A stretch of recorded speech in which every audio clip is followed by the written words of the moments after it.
जी हाँ दोस्तों, मैं आप लोगों को आज निर्देशांक ज्यामिति बताने जा रहा हूँ।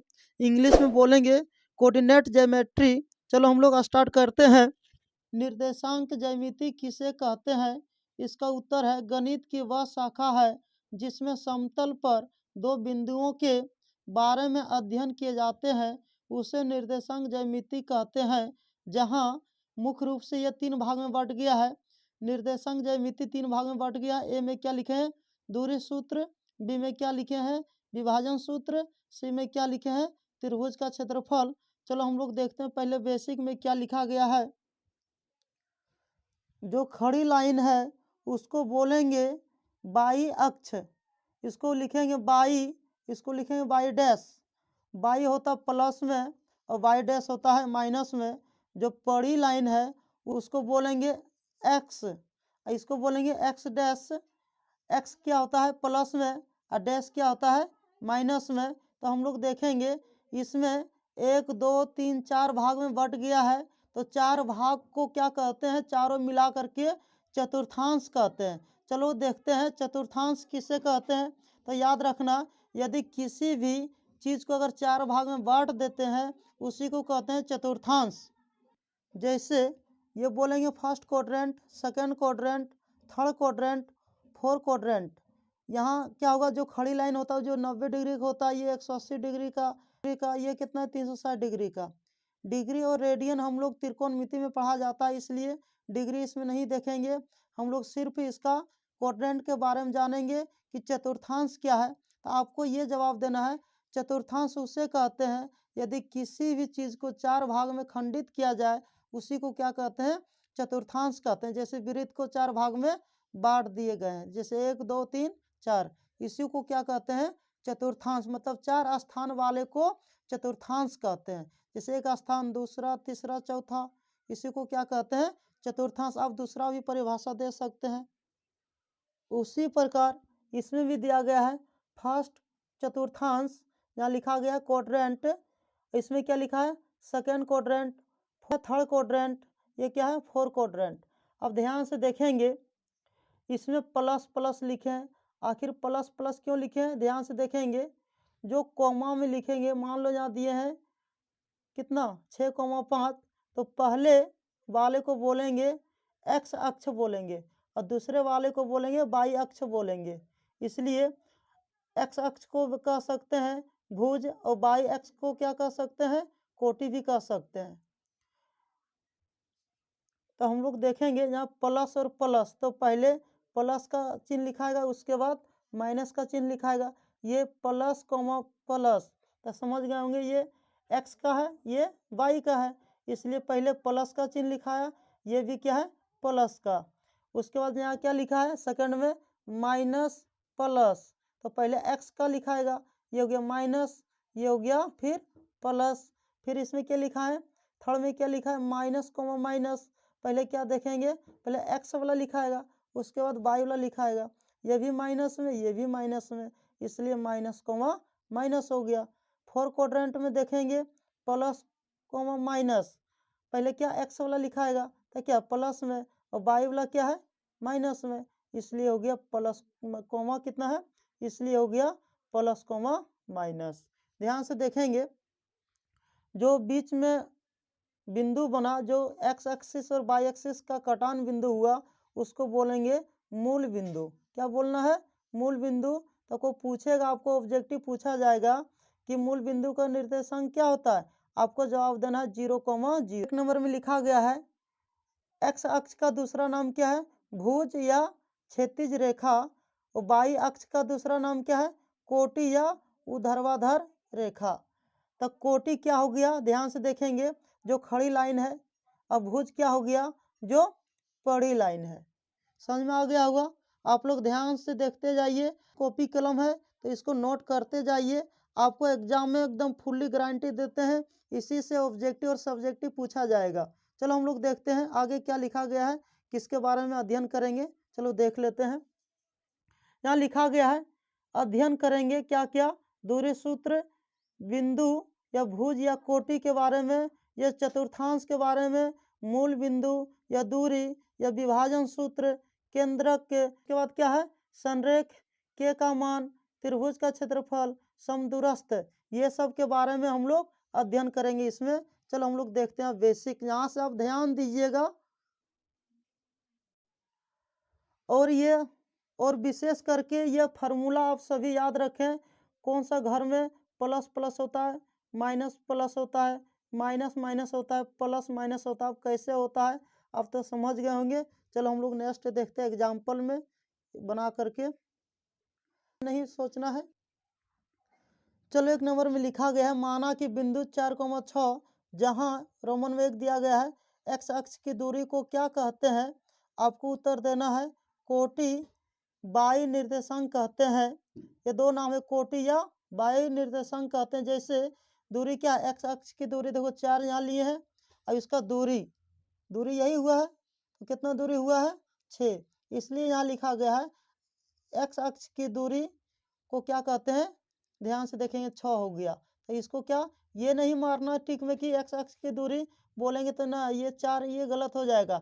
आपको जो बोलेगा उसका ऊंचाई लेना है, वो ऊंचाई का सीमांतर में कितना है 6, इसलिए हमने कितना लिए यहाँ 6 लिए। ये हो गया हमारा आंसर। उसी प्रकार रोमन में 2 बाई अक्ष की दूरी को क्या कहते हैं? उत्तर में आप लिखना है भुज या एक्स निर्देशांक कहते हैं। इसलिए बाई अक्ष की दूरी कितना हो गया, अब ध्यान से देखेंगे, बाई अक्ष की दूरी को निर्देशांक कितना हो गया, 4 हो गया। ये हो गया हमारा आंसर। चलो हम लोग देख, ये रोमन में 3 दिया गया है, मूल बिंदु बराबर 0,0। इसका अर्थ ये हुआ कि मूल बिंदु का निर्देशांक क्या होता है, तो आपको टिक लगाना है 0,0 में। इसलिए एक्स को बोलेंगे भुज और बाई को बोलेंगे कोटि। या क्वेश्चन दिया गया है ऑब्जेक्टिव के लिए, 1 नंबर में लिखा गया है बिंदु 2,4 में कोटि की संख्या क्या है? आपको उत्तर देना है 4। कोटि में क्या होता है बाई, और भुज में होता है एक्स, इसलिए कोटि में हो गया बाई और भुज में हो गया एक्स। अब ध्यान से देखेंगे 2 नंबर में क्या लिखा है, बिंदु 5,10 में भुज की संख्या क्या है या क्या होता है? अब जो भी यहाँ लिखा रहेगा समझ जाना कि कोटि है कि भुज है। दूरी तो नहीं पूछा है, सिर्फ कोटि और भुज पूछ रहा है, तो कोटि और भुज पूछेगा तो भुज में हो गया एक्स अक्ष और कोटि में हो गया बाई अक्ष, और दूरी पूछता तो उल्टा होता है। अब ध्यान से देखते रहिए, तो इसमें क्या हो गया, किसका नाम है भुज का, तो भुज मांग रहा है, इसमें दूरी तो नहीं मांग रहा है, इसलिए भुज बराबर हो गया 5। 3 नंबर में देखेंगे बिंदु -2,4 कौन सा चतुर्थांश में है? अब ये अंक नहीं देखना है, जो भी दिया रहेगा उसका चिन्ह देखना है। ये प्लस में है, ये क्या है माइनस में। तो देखेंगे, ध्यान से देखेंगे क्वाड्रेंट में, अब ध्यान से देखिएगा, तो ये है सेकंड क्वाड्रेंट में। सेकंड का दूसरा नाम क्या है, द्वितीय चतुर्थांश में। समझ में आ गया होगा, क्योंकि यहाँ माइनस यहाँ प्लस है, तो पहले क्या लिखाएगा एक्स वाला, उसके बाद बाई वाला लिखाएगा, इसलिए यहाँ हो गया द्वितीय चतुर्थांश में। 4 नंबर में लिखा गया है बिंदु -3, -5 कौन सा चतुर्थांश में है? उत्तर में देना है तृतीय चतुर्थांश में, क्योंकि यहाँ भी माइनस यहाँ भी माइनस, ये क्या होगा तीसरा क्वाड्रेंट में होगा। इसलिए ध्यान से देखते जाइए, एक बार इसको नोट कर लीजिए। मध्य बिंदु निकालने का नियम, उदाहरण 1 में पहले फार्मूला देखते हैं। मध्य बिंदु बराबर होता है x + y/2, या दूसरा क्या है, मध्य बिंदु बराबर x1 + x2/2, y1 + y2/2। ये क्या फार्मूला है, ये दोनों फार्मूला का यूज करेंगे। जिस टाइप का हिसाब दिया रहेगा उस टाइप से ये दोनों का यूज करना है। जैसे इसमें दिया है, क्या दिया यहाँ 1 में देखेंगे, उदाहरण 1 में देखेंगे 4 और 6 के मध्य बिंदु क्या है, मतलब ये दोनों का बीच का दूरी क्या है, मतलब ये दोनों का बीच का दूरी क्या होगा। तो हमने क्या करें, इसका यूज करना है, ये 1 नंबर का फार्मूला का। इसलिए इसको मान लिए x, इसको मान लिए y, दोनों को ऐड करके जोड़ के कितना भाग दे दिए, कितना आ गया 5 आ गया। तो ये दोनों का मध्य बिंदु का पॉइंट कितना आ गया 5 आ गया। उसी प्रकार देखेंगे, ध्यान से देखेंगे 10 और 16 के मध्य बिंदु क्या है, तो 10 को क्या मान लिया x और बाई को क्या मान, इसको क्या मान लिए, एक्स को मान लिए 10, बाई को मान लिए 16, दोनों को ऐड करके कटा दिए, आ गया 13 cm। चलो अब दूसरा फार्मूला का उपयोग करेंगे। एग्जाम्पल नंबर 3, बिंदु 2,6 और 6,8 के मध्य बिंदु क्या है। इसमें देखो 2 पॉइंट दिया है, इसमें भी 2 को दिया है, तो ये लॉन्ग वाला फार्मूला यूज करना है। चलो हम लोग देखते हैं। इसको x1, इसको क्या मान लेते हैं x2, इसको क्या मान लेते हैं y1, इसको क्या मान लेंगे y2। मानने के बाद मध्य बिंदु का फार्मूला होता है x1 plus x2/2 y1 plus y2/2। इसका मान बैठा दिए, फिर इसका मान यहाँ से बैठा दिए, दोनों को जोड़ करके कटा दिए, ये आ गया हमारा आंसर। चलो देखते हैं नेक्स्ट। 4 नंबर में देखिए दूसरे टाइप से दिया गया है, सॉल्व दिया है, सी का मान दिया है, बी का मान दिया है, ए का मान नहीं दिया है, तो x1 और y1 का मान हम लोग को क्या करना है, पता करना है। इसलिए हमने क्या किए, जो दिया है इसको बोला जाता है x, y, तो हमने क्या करेंगे, जो मान दिया इसको यहाँ लिख दिए और इसका मान जो दिया यहाँ लिख दिए, और ये दोनों का मान हम लोग को क्या करना है, ज्ञात करना है। तो हमने क्या सोचे कि इसका मान कैसे निकालें, तो जो फार्मूला लिखते हैं तो x का मान लिखते हैं, और जो y वाला लिखते हैं तो y का मान लिखते हैं। तो हमने क्या किया, x बराबर फार्मूला लिख दिए x1 प्लस x2/2, और जिसका जिसका मान था, इसका x का मान कितना था 2 बैठा दिए, अपने मन से 1 दे दिए। x1 का मान कितना दिया, ध्यान से देखिए, x1 का मान नहीं दिया तो नहीं बैठा है। फिर प्लस x2 का मान कितना दिया है, यहाँ से देखते जाइए, 4 दिया था, 4 यहाँ बैठा दिए, अब बटे क्या 2 दे दिए। देने के बाद क्या किए, अब ध्यान से देखते जाइए कि कोनिया गुणा किए, समीकरण बना रहे हैं। हो गया x1, फिर इसमें गुणा किए, क्या हो गया +4 हो गया, फिर इसमें गुणा किए, कितना हो गया यहाँ 4 हो गया। होने के बाद क्या करेंगे, x1 का मान हमको चाहिए, इसलिए प्लस में इधर क्या आएगा माइनस में, ये दोनों घट गया, क्या हो गया x1 बराबर 0। जितना काम इसमें किए उतना काम y में करेंगे, तो y का भी मान आ जाएगा। जैसे y का मान बैठा देंगे यहाँ से, और y1 का मान निकालना है, और y2 का मान यहाँ से बैठा देंगे, इसको समीकरण सोल्यूशन करेंगे, हो जाएगा हमारा आंसर। इसलिए अतः यहाँ ये x नहीं होगा, अतः x1, y1 बराबर हो जाएगा 0,0, ये हो गया हमारा आंसर। दूरी निकालने सीखे, इसलिए बीच की दूरी का फॉर्मूला होता है √x2 माइनस x1 का whole square plus y2 minus y1 का होल स्क्वायर। अब इसको इस तरह भी लिख सकते हैं, x1 आगे तो x2 पीछे भी लिख सकते हैं, y1 आगे तो y2 पीछे भी लिख सकते हैं। इसमें कोई दिक्कत नहीं है, आप दोनों विधि से बना करके देख लीजिए।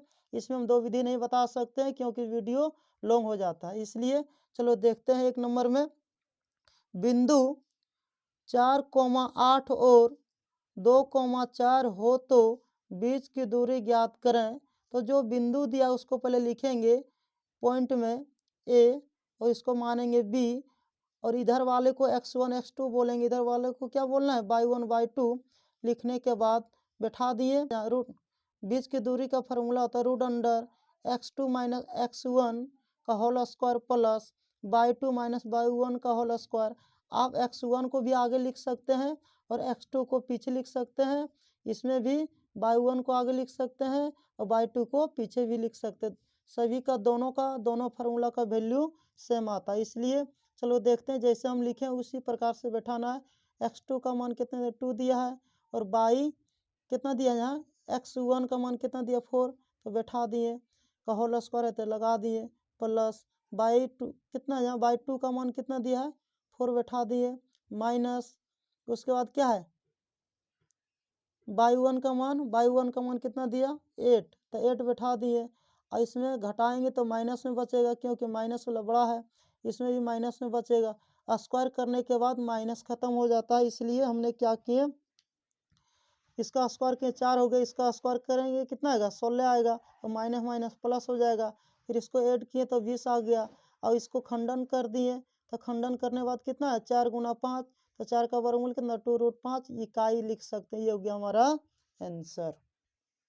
चलो हम लोग देखते हैं विभाजन सूत्र से फार्मूला पहले देख लेते हैं। निर्देशांक क्या होता है इसको देखेंगे। m1 into x2 plus m2 into x1 बटे m1 प्लस m2 कोमा इसमें लिखा गया है m1 by 2 plus m2 by 1 बटे m1 प्लस m2।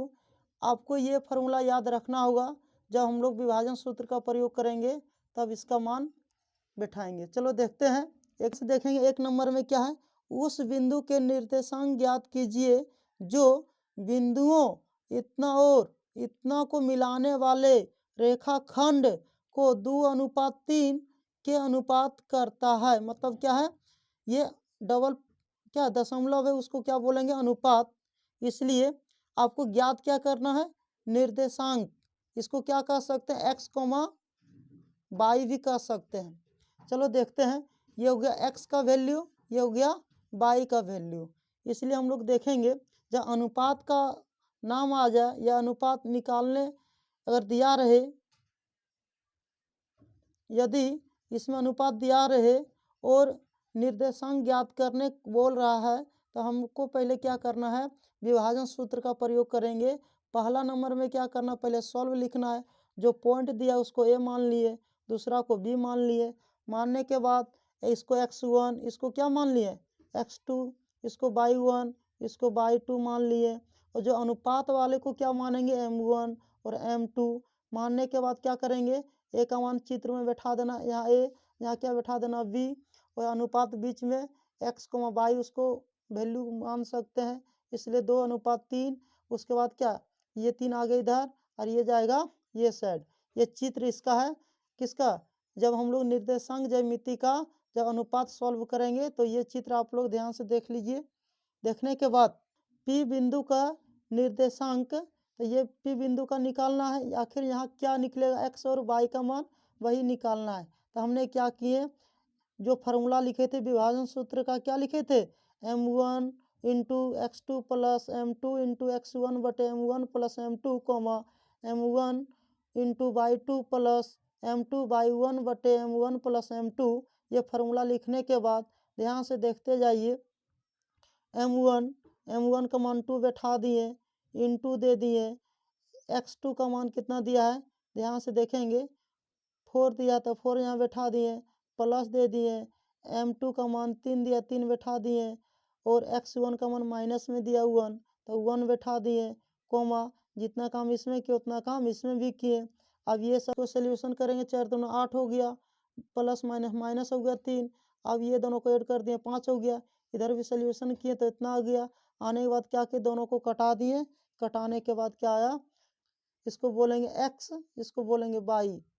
ये हो गया हमारा आंसर। चलो हम लोग देखते हैं त्रिभुज से कैसे बनाएंगे।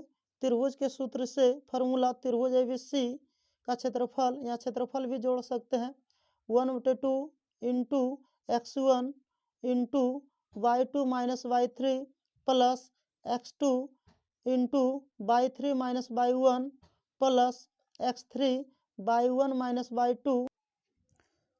यह फार्मूला आप लोग याद रखिए त्रिभुज का सभी।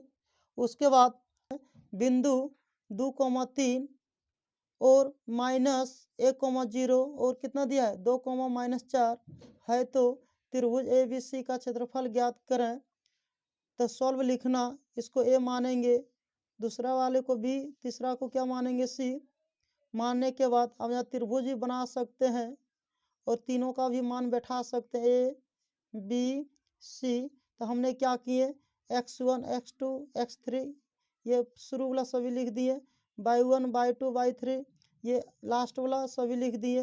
लिखने के बाद क्या किए, त्रिभुज ABC का क्षेत्रफल का फार्मूला बैठा दिए। ध्यान से देख लीजिए। बैठाने के बाद अब ध्यान से देखेंगे, 1/2 यहाँ दे दिए, x2 का मान कितना दिया है 2। उसके बाद क्या दिया है, इंटू, तो इंटू दे दिए। उसके बाद y देखो यहाँ कितना दिया है, y2 का मान कितना दिया 0। फिर क्या दिया है, y3 का मान कितना दिया है, माइनस में 4, ये माइनस और ये माइनस क्या हो गया, प्लस हो गया। उसके बाद क्या है, x2 का मान कितना दिया, माइनस में दिया है, तो प्लस और माइनस तो माइनस हो जाएगा, ये माइनस का चिन्ह है। उसके बाद ध्यान से देखते जाओ, बाई 3 का मान कितना दिया है, माइनस में 4 दिया, बैठा दिए। बाई 1 का मान कितना दिया है, 3 दिया तो 3 बैठा दिए। उसके बाद क्या दिए हैं, ध्यान से देखते जाओ, प्लस x3 का मान कितना दिया है, ध्यान से देखो, 2 दिया है। बाई 1 का मान कितना दिया है, 3 दिया है। और माइनस बाई 2 का मान कितना दिया है, 0 दिया तो 0 बैठा दिए। अब इसको सोल्यूशन करेंगे, इसमें कितना है, घटा करके आएगा, 0 में ऐड करेंगे 4 तक, कितना 4 आएगा। उसके बाद क्या है, इसमें भी किए, माइनस को रहने दिए। उसके बाद इसमें जोड़ दिए, कितना आ गया, -7 हो गया।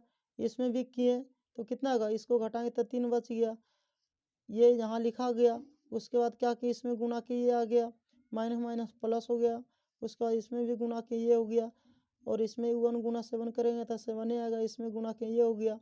होने बाद क्या किए, ये ब्रैकेट के अंदर पहले ऐड करेंगे, उसके बाद कटाएंगे।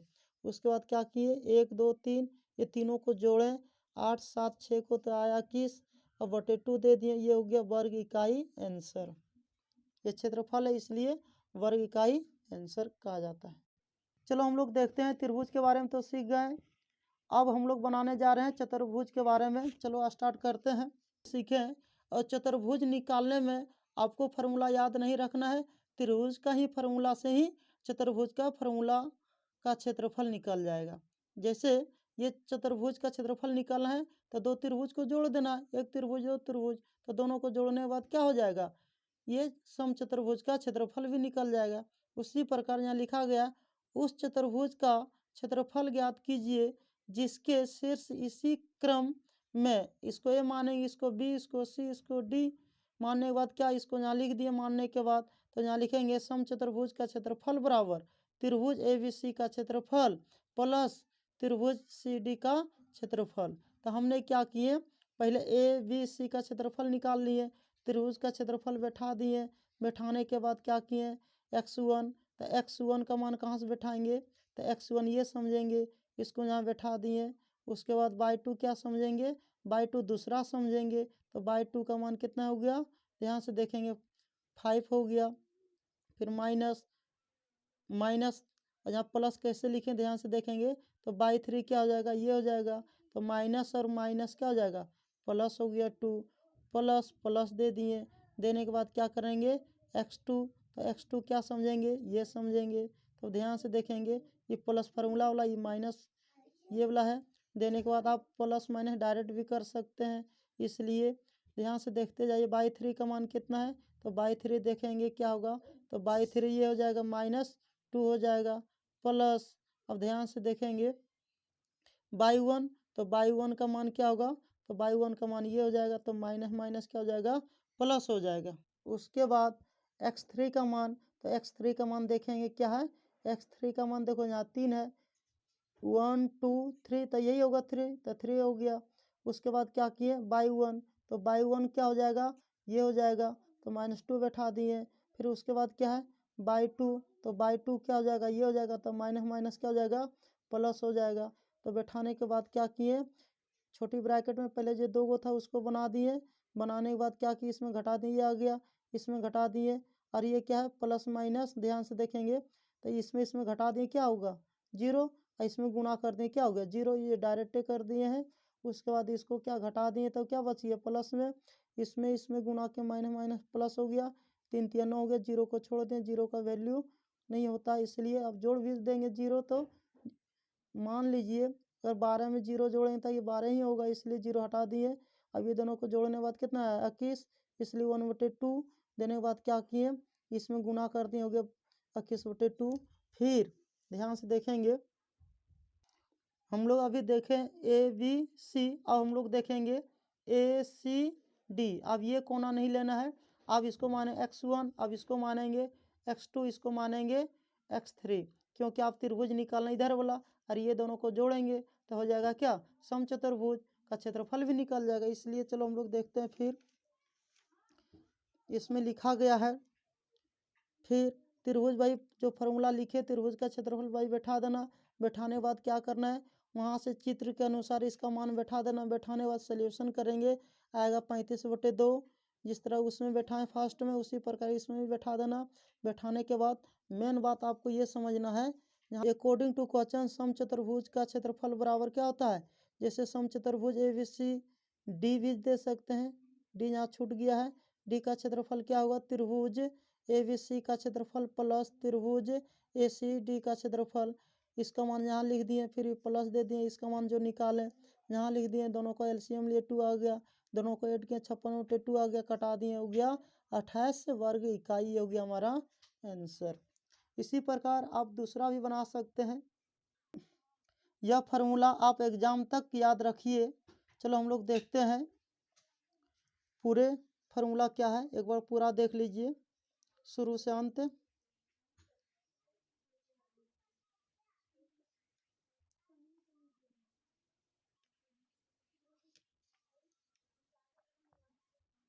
और सभी नोट करते रहिए अपना कॉपी में सभी फार्मूला।